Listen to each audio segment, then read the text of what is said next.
അപ്പൊ ദജ്ജാലിനല്ല ഞാൻ നിങ്ങൾ പേടിക്കുന്നത് ഇതാ. എനിക്ക് ഏറ്റവും പേടി ദജ്ജാൽ അല്ലാത്തതിനെയാണ് എന്ന് പറഞ്ഞപ്പോൾ റസൂലുള്ളാഹിനോട് ചോദിച്ചു സഹാബത്ത്, അതെന്താ നബി അങ്ങനെ പറയാൻ? പ്രയാസങ്ങൾ സഹിച്ചുകൊണ്ടാണ് ഭക്ഷണം ഇല്ലാത്ത ആളുകൾ തിന്നിട്ട ഈത്തപ്പര കുരുവിന്റെ അതിലുള്ളതായ ആ പാട വലിച്ചു തിന്നുകൊണ്ടൊക്കെ ജീവിച്ചവരാണ്. അങ്ങനത്തെ ഒരു കാലഘട്ടം ഇവിടെ ഉണ്ടായിട്ടുണ്ട്. വിശുദ്ധമാവുന്ന ഇൽമിനെ അഭ്യസിക്കാൻ വേണ്ടിയിട്ട് അത്ര പ്രയാസങ്ങൾ സഹിച്ചവരാണ് അവരൊക്കെ. അപ്പൊ പ്രയാസങ്ങൾ സഹിക്കാൻ നമ്മൾ തയ്യാറാവണം. അതോടൊപ്പം ഇത് ആരിലേക്കെങ്കിലും കൊണ്ടുപോയി കൊടുക്കപ്പെടേണ്ട ഒന്നല്ല. മഹാന്മാർ പറയലുണ്ട്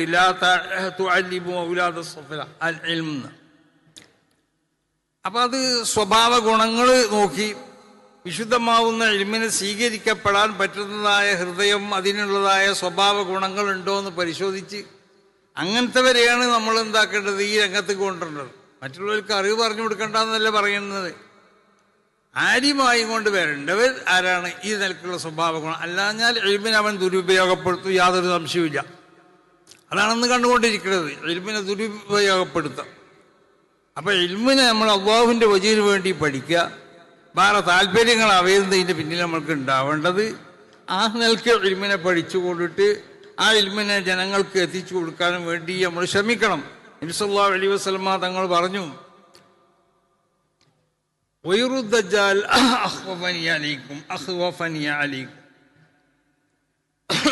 ദജ്ജാൽ അല്ലാത്ത ചിലതിനെയാണ് ഞാൻ ഏറ്റവും അധികം ഭയപ്പെടുന്നത്. ദജ്ജാൽ ഇവിടെ വരും. ദജ്ജാൽ പല നിലക്കുള്ളതായ ഫിത്നകളും പല ദജ്ജാലുകളും വരുന്നല്ലേ. അങ്ങനെ ഓരോ കാലഘട്ടത്തിലും ഓരോ ദജ്ജാലിങ്ങളുണ്ടാവും.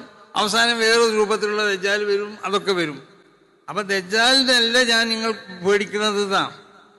എനിക്ക് ഏറ്റവും പേടി ദജ്ജാൽ അല്ലാത്തതിനെയാണ് എന്ന് പറഞ്ഞപ്പോൾ റസൂലുള്ളാഹിനോട് ചോദിച്ചു സഹാബത്ത്, അതെന്താ നബി അങ്ങനെ പറയാൻ കാരണം?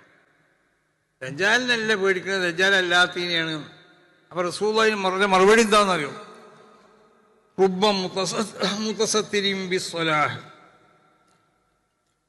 ബാഹ്യമായ നിലക്ക് നന്മകളിൽ നിന്ന് തോന്നിപ്പിക്കുന്ന നിലക്ക് പ്രവർത്തിക്കുന്ന ആളുകൾ. അപ്പൊ നന്മകളെ കൊണ്ട് അവൻ എന്താക്കുക? പൊതിയ ജനങ്ങളിലേക്ക് അവൻ നന്മന്റെ ആളാണെന്ന് ജനങ്ങളെ ബോധിപ്പിക്കുക. അങ്ങനത്തെ എത്ര ആളുകളാണെന്ന് അറിയോ?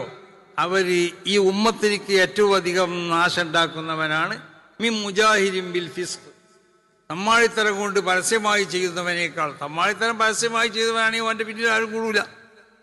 നേടിയ മറിച്ച് നന്മകളെ കൊണ്ടിട്ട് അത് മറയാക്കാം, ആ നന്മകൾ മറയാക്കിക്കൊണ്ട് ജീവിക്കാം. അപ്പൊ ആ ഒരു സ്വഭാവം നമ്മളിൽ ഉണ്ടാകാൻ പാടില്ല. നമ്മൾ പണ്ഡിതന്മാരാണ്.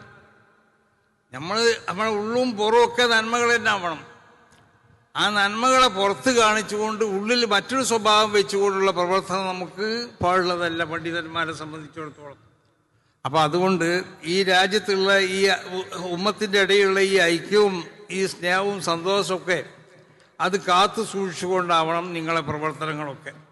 സമസ്ത കേരള ജമിയത്തുൽ ഉലമ എന്ന ഈ മഹത്താവുന്ന പ്രസ്ഥാനത്തിലേക്ക് അതിൻ്റെ നിങ്ങൾക്ക് പ്രവർത്തിക്കാൻ പറ്റുന്നതായ പല മേഖലകളുണ്ടാവും. അതിന് നേതൃത്വ സ്ഥാനത്തേക്ക് നിങ്ങൾക്ക് വരാൻ കഴിയും.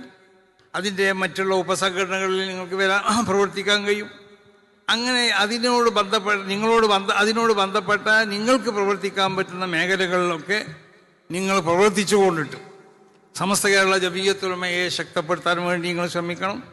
അതോടൊപ്പം നിങ്ങൾ പഠിച്ചതായ ഈ സ്ഥാപനത്തിനോട് നല്ല ദീനിന്റെ എല്ലാ സ്ഥാപനത്തിനോടും നിങ്ങൾ നന്ദിയുള്ളവരാവുകയും വേണം.